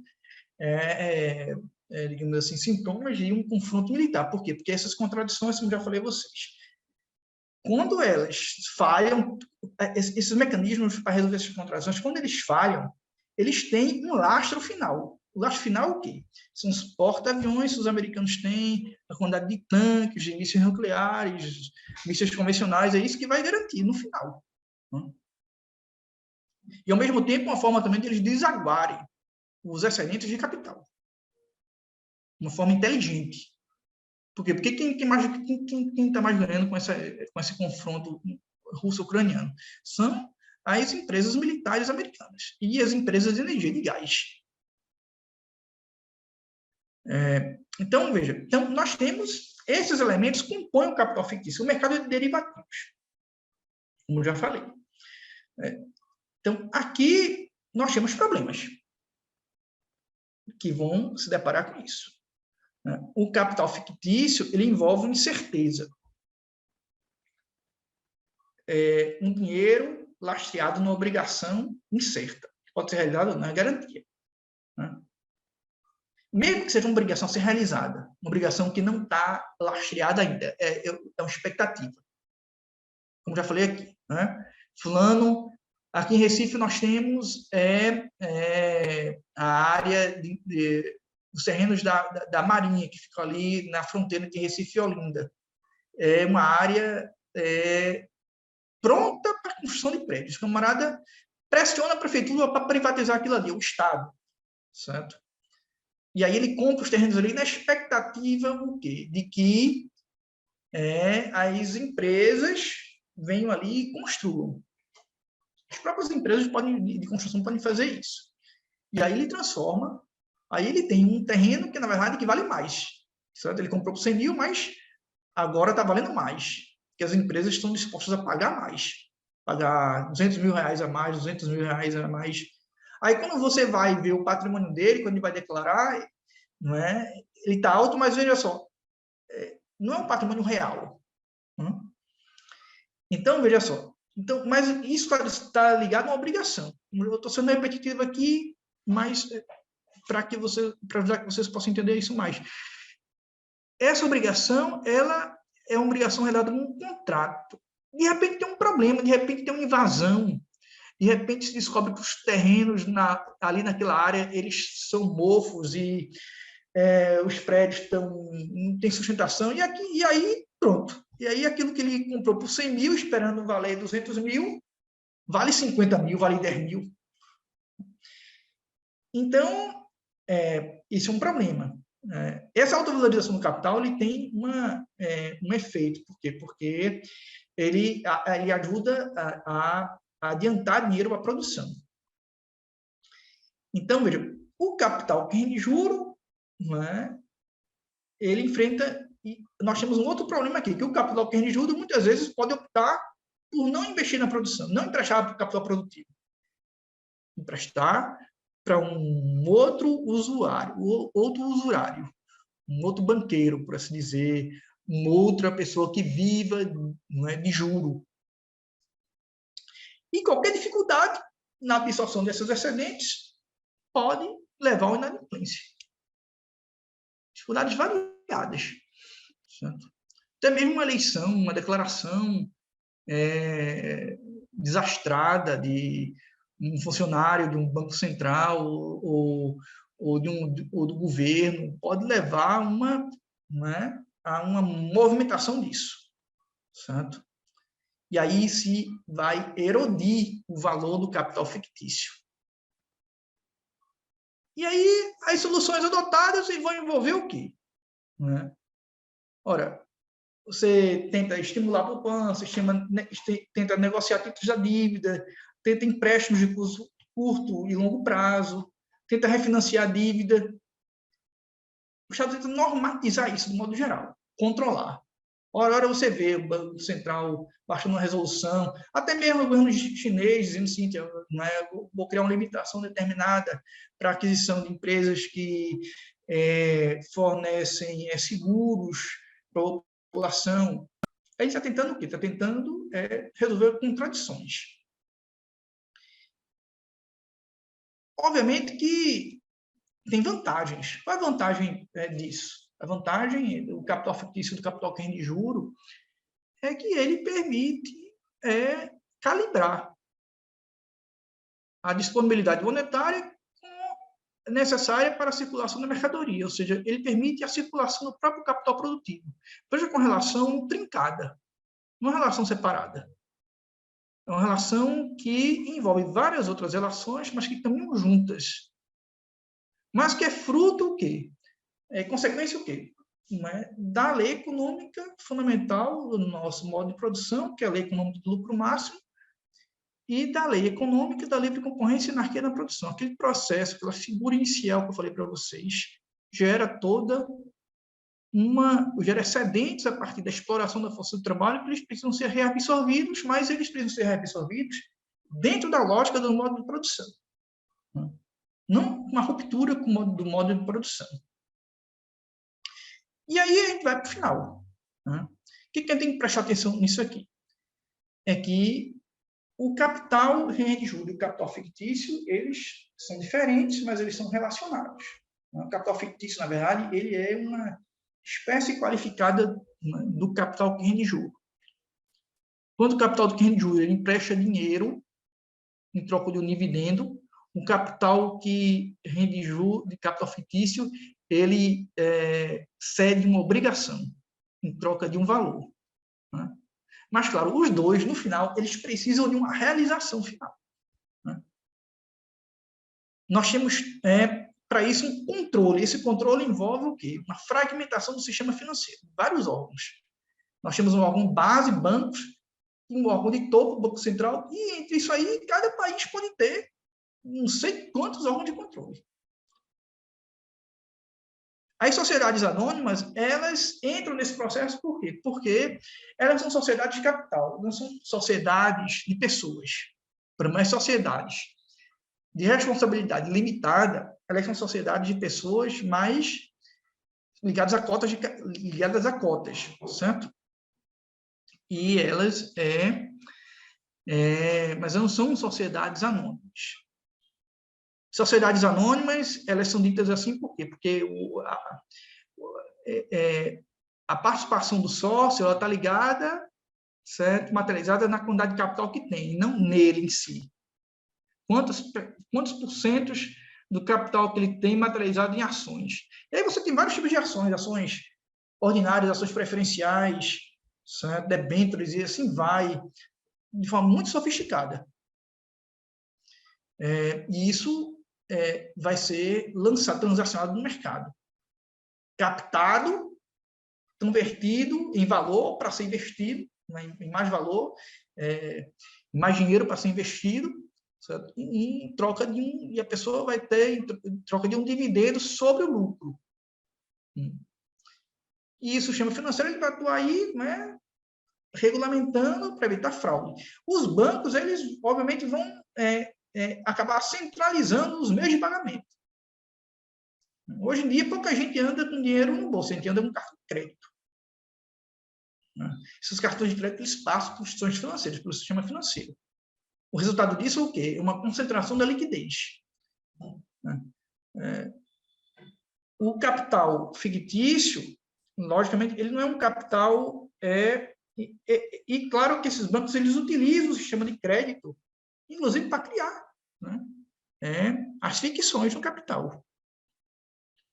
Normatizá-los e criá-los também. Logicamente, dizendo que não é a única função do sistema de crédito e não é a única forma de se criar capital fictício. O fato é que o capital fictício não é um capital real. Então, a obrigação é real. Ele está apenas ligado ao processo de circulação e de produção do capital por essa obrigação, uma obrigação de uma realização futura. Certo? Porque, veja, uma das características, um dos efeitos do dinheiro ser levado como uma medida de valor é a possibilidade dele mediar N relações. Certo? Isso significa o quê? Significa que ele pode mercantilizar tudo. Ele pode precificar tudo. Até a força dos ventos hoje eu posso precificar. É claro que existem forças na sociedade, né, que refletem interesses de classes diversas que pressionam em sentido contrário. E aí tentam impedir que certas coisas possam ser precificadas. Mas isso se dá em função de uma pressão social, não porque, certo, o capital ele não quer precificar, certo? Obviamente que algo que a maturidade tecnológica da sociedade não permite transformar entre aspirações de direito, né, acaba sendo relegada a bens comuns. Né? Eu não consigo me apropriar da Lua hoje em dia, porque não há tecnologia suficiente nesse momento para que eu possa transformar a Lua em mercadoria. Mas daqui a 1000 anos isso for possível, e se não houver órgãos de controle, é isso que vai ocorrer. Isso ocorre em todas as esferas, certo? Das mais inusitadas, as mais óbvias. Então, ele é ligado. Então, veja só. Então, a maior parte do capital bancário e fictício, certo? Ele consiste em quê? Consiste em títulos de crédito, títulos da dívida pública, ações de empresas e derivativos. Os derivativos são, como já falei a vocês, fundos hedge, são tipos de títulos de crédito qualificados. Então, você tem a criação, a reprodução do capital fictício, como eu falei, ela passa pelo sistema de crédito, mas há outras formas de você valorizar o capital em termos de uma inexistência real. E isso faz com que a regulação, ela, digamos assim, ela forneça uma série de tipos de títulos de crédito. Títulos de crédito simples, geralmente eles geram mercados simples. E eles não podem ser diretamente negociados no mercado financeiro. Você não pode pegar um contrato de locação e negociar no mercado financeiro. Mas eu posso, mas veja, o ambiente mercantil ele é propício a transformar tudo em mercadoria. Né? A atribuir valor a coisas que, na realidade, não têm valor. Então, o sistema ele cria técnicas para permitir que títulos de crédito simples possam ser levados ao mercado financeiro através de outros títulos, né? Títulos mais sofisticados, que possam ser transacionados e que envolvam obrigações a serem realizadas no futuro. Então, é isso que o mercado de derivativos ele significa. Então, esse processo ele está na base da financiarização, né? Do momento da etapa atual do imperialismo, que é a financiarização. Aqui nós vamos ter todo um processo de desregulamentação financeira, né, centrado em sistemas financeiros que vão depender do capital produtivo, mas vão atuar de maneira autônoma, meio que coordenando o processo. Na verdade, o sistema financeiro ele vai ser necessário até mesmo, né, nessa lógica aqui, para a reprodução do mais-valor e a absorção e deságio dos excedentes de produção. Então, era isso um pouco que eu queria deixar aqui com vocês, certo? Né? E a gente poderia, digamos assim, aprofundar isso, né, através de alguns questionamentos de vocês. Aqui vocês tinham a bibliografia, né, um pouco da bibliografia passada. Nós temos todos esses livros aqui, de uma maneira ou de outra, eles absorvem esses assuntos que nós tratamos, certo? Aqui eu deixei algumas doxografias, certo? Mas tem as obras de Marx, né, no centro.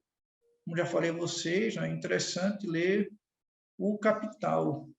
Mesmo, independentemente de ler, claro, lendo os outros textos, não é? Que envolve atualização, mas acho que deve se enfrentar a leitura das obras centrais. Bem, pessoal, eu vou fechar aqui, certo? Deixa eu ver como é que eu fecho isso aqui.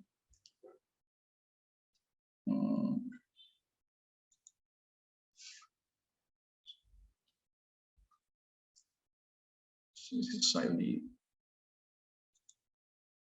cena aqui.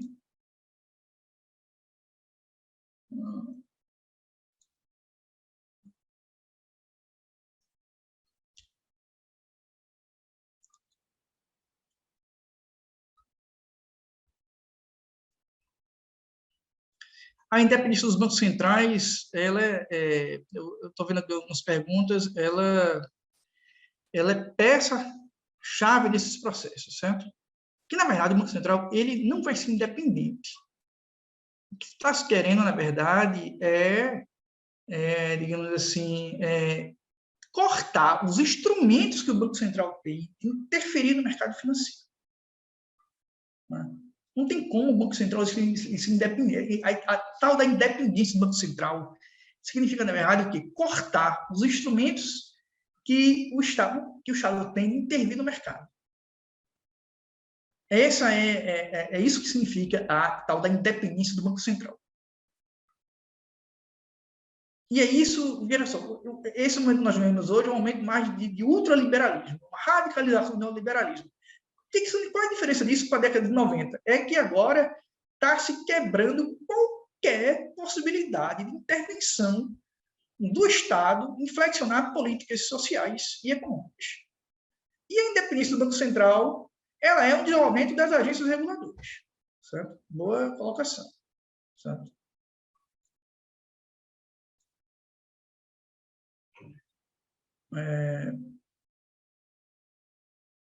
Deixa eu ver mais aqui.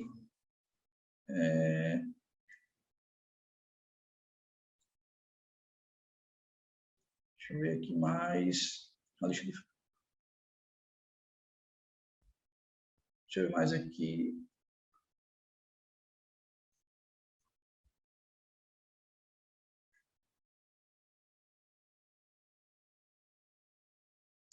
Bem, pessoal, se ninguém tiver mais de uma colocação, certo? A gente porque, veja, essa história do Estado, da independência do Estado, ela é uma ficção. Né? O Estado ele precisa intervir nesse processo. O que se quer, o que, na verdade, meio que retirar, na verdade, a capacidade do banco, né, de você flexionar. Mas você vai manter algum nível mínimo de intervenção. Mais alguém quer fazer alguma questão? Fernando, Acho que seria bom assim aproveitar, já que a aula também foi bastante densa, um conteúdo complexo, né? Deixar uns minutos aí o microfone aberto para ver se alguém gostaria de fazer alguma pergunta oralmente ou tirar alguma dúvida. Não acha, não, que seria interessante? Sim, acho. Acho. Quem quiser falar, né, fazer algum comentário, etc., fique à vontade.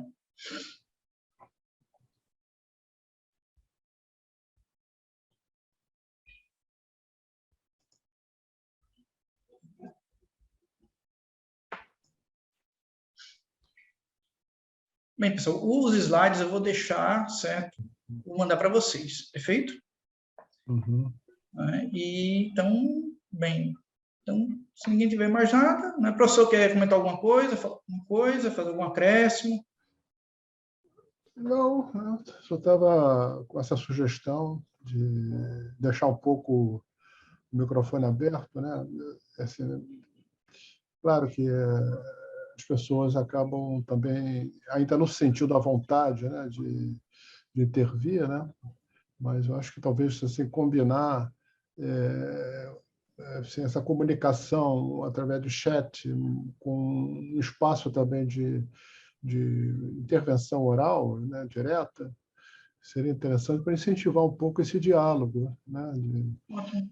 Com um diálogo muito polêmico, etc. quebrar um pouco, enfim, essa dificuldade de estabelecer uma interação, quer dizer, esse sistema online, né, nos dá uma boa possibilidade, uma nova possibilidade de alcançar na nossa atividade um público maior, né? Então isso de fato foi um resultado positivo desse momento de anormalidade que a gente está vivendo, ou de um novo tipo de anormalidade, né? Mas, ao mesmo tempo, tem uma certa dificuldade quando se trata de aula, né? Porque a aula é muito uma interação direta, né? Que acaba facilitando muito que conteúdo circule, né?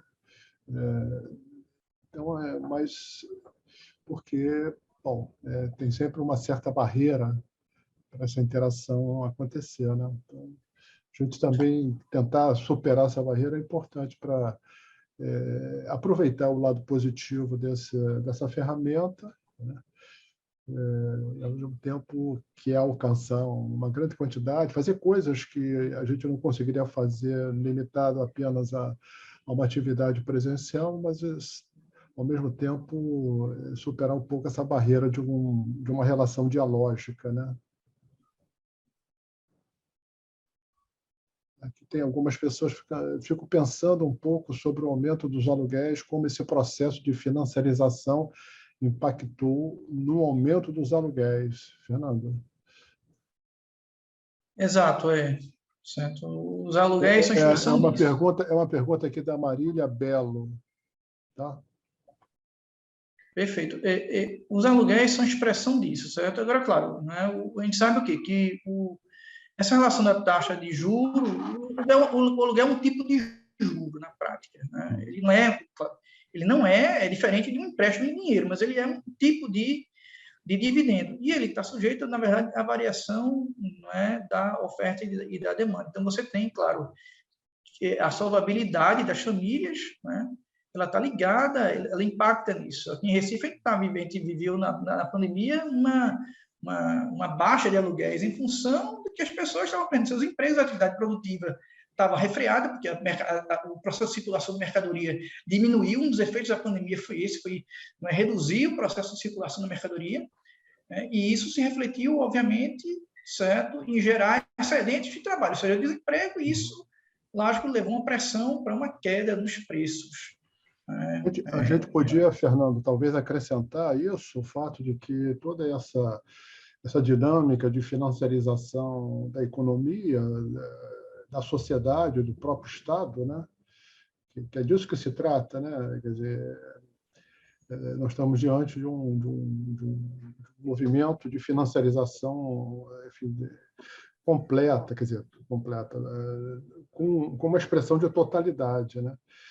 acaba também incentivando que a produção imobiliária, né, tem um caráter muito especulativo, né, como momento e situação que permite colocar em funcionamento esse capital sobreacumulado, enfim,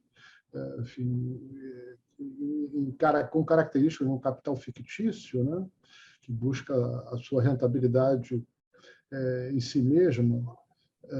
Então, isso acaba também gerando, de um lado, né, um movimento de deslocamento da população que não pode pagar pelos preços dos imóveis no mercado de aquisição, né, mas isso acaba também tendo impacto no mercado de aluguéis, né, acaba tendo uma conexão entre a valorização imobiliária resultante desse movimento capital fictício e o mercado de aluguéis, né? Então, isso tem sido verificado, né? Enfim, em muitas cidades, grandes cidades, né? Até numa situação de crise, né? Como nós estamos vivendo hoje, né? Que tem uma crise de realização em geral, mas o mercado imobiliário continua muito ativado, né? Inclusive no Brasil, né? Mas como resultado dessa investida do capital fictício na busca de campos novos, né, de colocar em funcionamento esse capital, enfim, com essa característica de capital fictício, né? Agora, tem uma outra pergunta aqui, Henrique. Não sei se você respondeu, porque você estava falando, eu estava olhando aqui o chat. A independência dos bancos centrais contribui para esse processo? Sim, sim, É uma eu pergunta. toquei nisso. Eu toquei nisso, sim. Já falou. Então, se eu acrescentar, desculpe, eu não prestei atenção, acrescentar aqui que exatamente a busca da independência do Banco Central é uma expressão máxima dessa financiarização que alcança também o Estado, né? Na medida em que essa independência significa um mercado de dinheiro completamente organizado numa lógica financeira, né? A própria mercantilização do dinheiro, como o Polanyi colocava como uma das expressões, né, da retomada do processo de reorganização do capital numa lógica liberal, né? Na medida que o que pauta a atuação do Banco Central, né, na regulação do mercado de dinheiro, que tem uma repercussão no mercado de créditos, né, é a própria lógica da valorização da moeda, né? Isso retira do Estado, portanto, da sociedade, o poder de regular a moeda, né? De regular segundo outros parâmetros que não sejam os parâmetros próprios do mercado financeiro, né?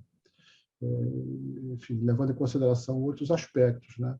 Então, é a total autonomização desse mercado em relação à sociedade, né? E por se autonomizar também do próprio Estado, né? E um país que não consegue administrar a sua moeda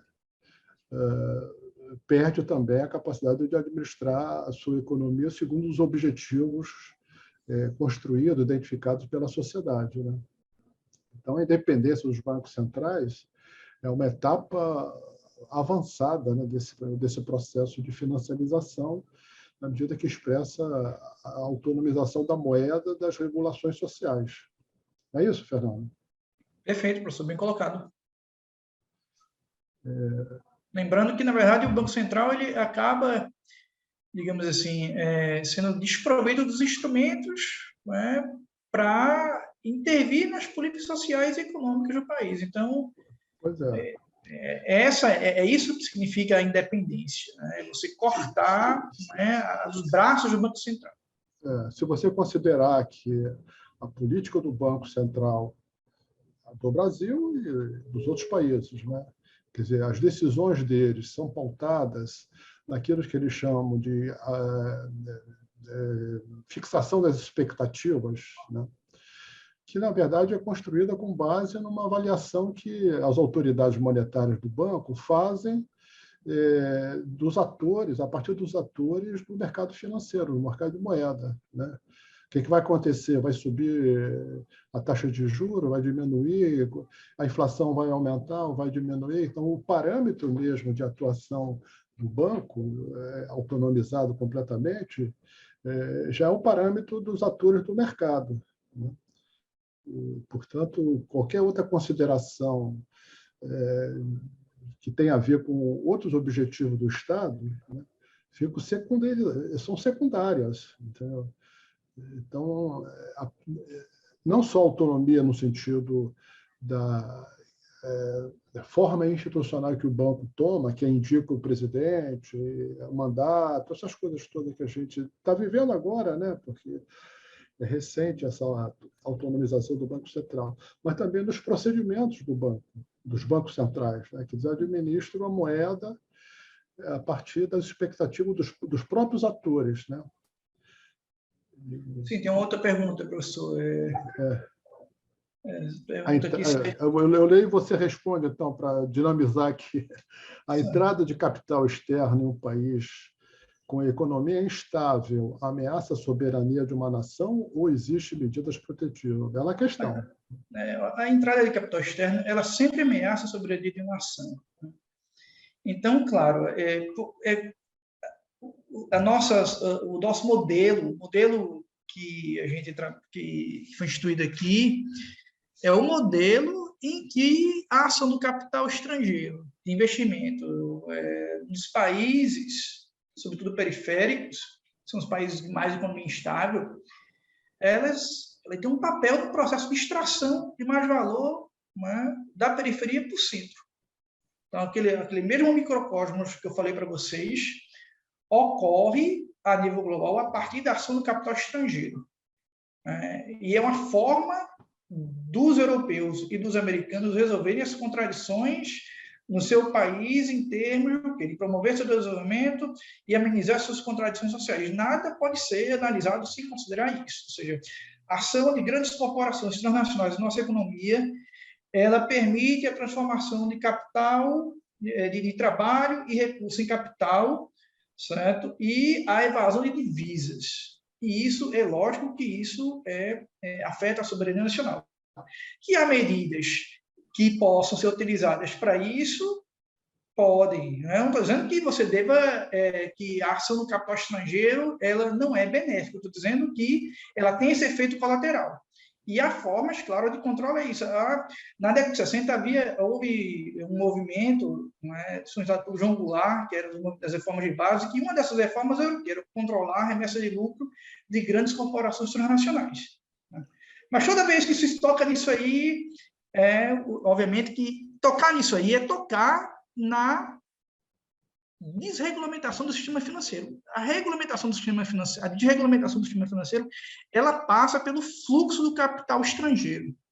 Então, toda vez que se toca no controle da remessa de lucro, há instabilidades políticas, movidas por essas nações. Há várias formas de você resolver isso. Agora, claro, isso vai depender também da capacidade do capital privado nacional interno, certo? Ter condições de assegurar as tarefas estabelecidas no nosso processo de desenvolvimento. Esse tem que ser a gangorra.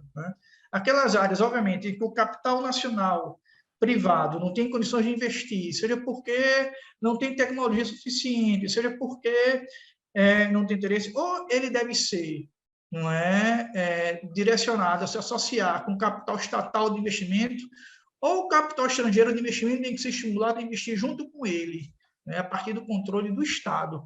Esse é o quadro geral que deve ser tomado.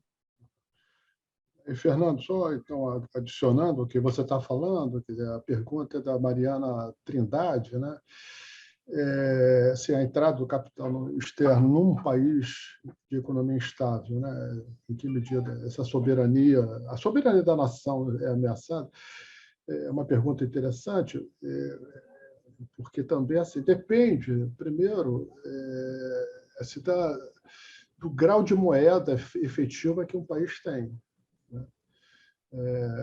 Enfim, a moeda, na verdade, que um país tem depende da posição dessa moeda na hierarquia mundial, em função de todas as economias hoje estão dependendo dessas relações com o mundo externo, né?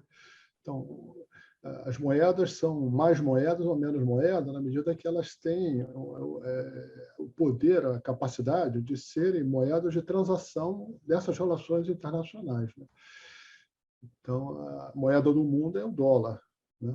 Porque todas as transações do mundo, 90%, são realizadas em dólar, né? Então, um país que tem uma moeda que não tenha essa capacidade de ser uma moeda com reconhecimento nas relações econômicas globais é uma moeda pouco moeda, né?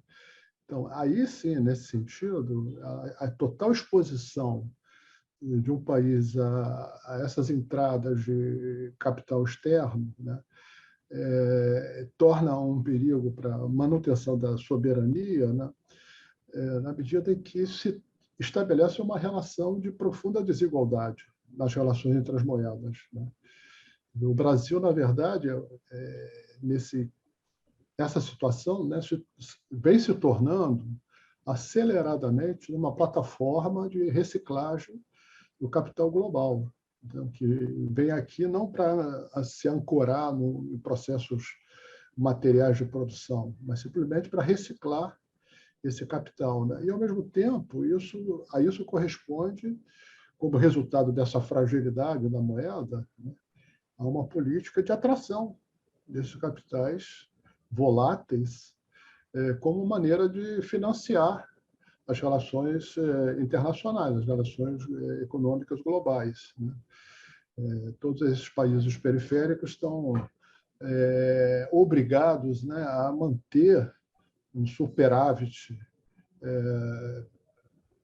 um acúmulo de moeda estrangeira, no caso o dólar, para dar a possibilidade de se manter essas relações assimétricas, né?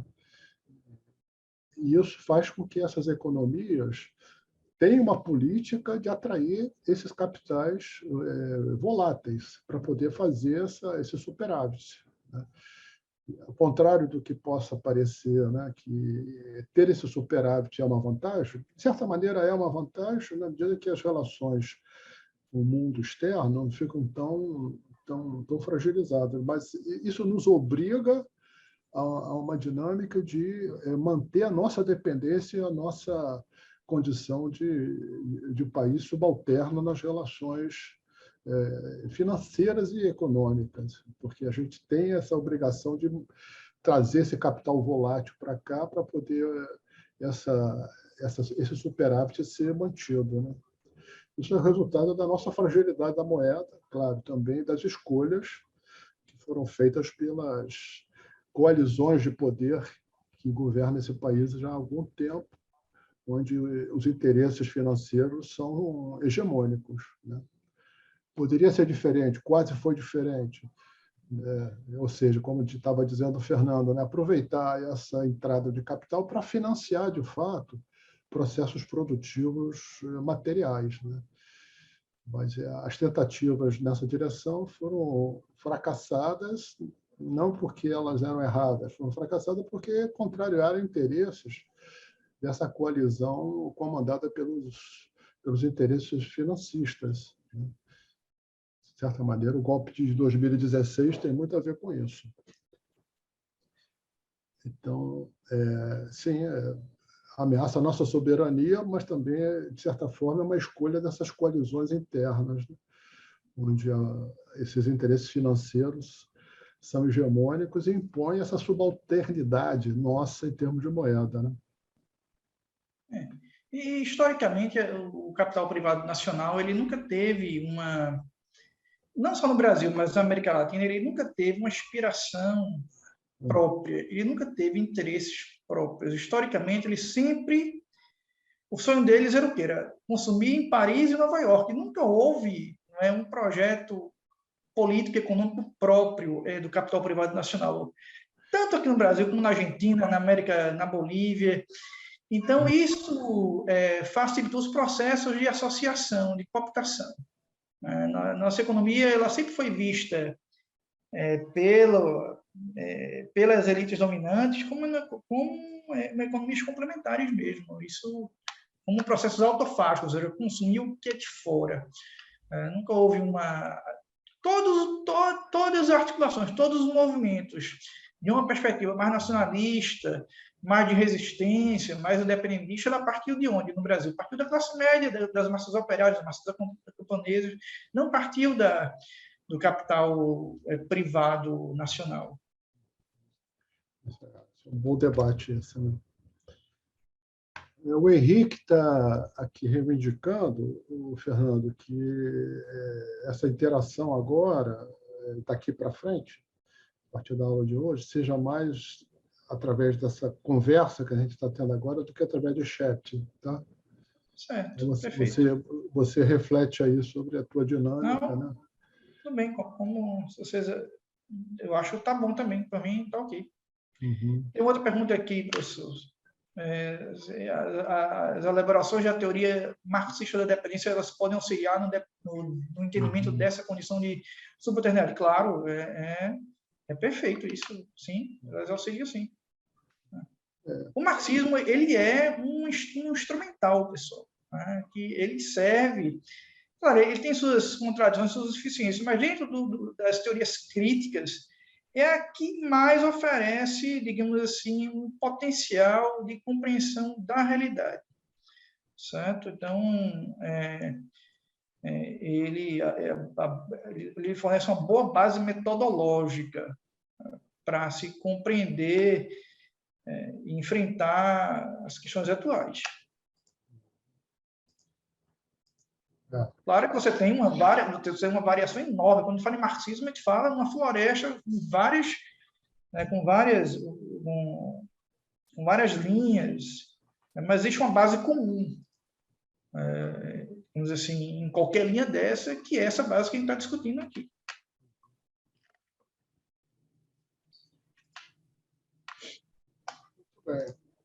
Então, Fernando, você que... Pessoal, então é isso, pessoal. Eu acho que já deu 11 horas, né? Eu vou disponibilizar... peraí. Deixa eu ler aqui, Fernando, a Clarissa está aqui dizendo, infelizmente, eu preciso sair, agradeço ao Fernando, creio que ao longo das aulas, com a melhor apropriação dos conteúdos, possamos também organizar melhor nossas dúvidas. Não é simples compreender e traduzir esse processo da financiarização, é verdade, Clarissa, em questões que afetam a vida cotidiana. Um comentário explicando um pouco ainda a dificuldade de fazer essa interação mais imediata. Ela tem razão, né, para poder essa interação acontecer, um conforto maior de vocês que estão assistindo no controle desses conteúdos facilita. Tem razão, Clarissa. Até porque esses conteúdos que a gente está trabalhando, eles são marcados por uma fetichização muito grande. Então, a economia clássica, ela cria uma aparência que isso não está nos manuais que a gente estuda na universidade, né? Isso está onde? Isso está, certo, na literatura do Marx, do Engels e de outros autores que foram, digamos, seguir a tradição dessa corrente. Ele apenas descortina isso, né? Os objetivos que estão por trás dessas maquinações todas.